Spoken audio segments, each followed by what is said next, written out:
Assalamu Walaikum. Hello friends, how are you? Welcome back to my another video. In this video, I am going to show you how to combine multiple columns in Excel into one column with space. Let's get started. At first, you have to open your Excel spreadsheet.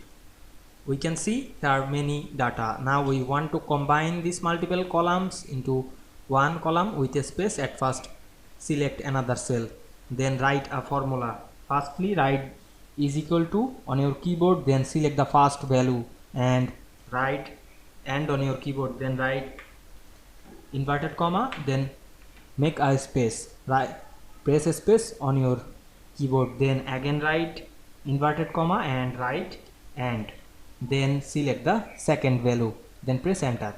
We can see we combine multiple columns into one with a space easily. You want to make the all column same, select the cell and make auto sum, click and drag on your mouse.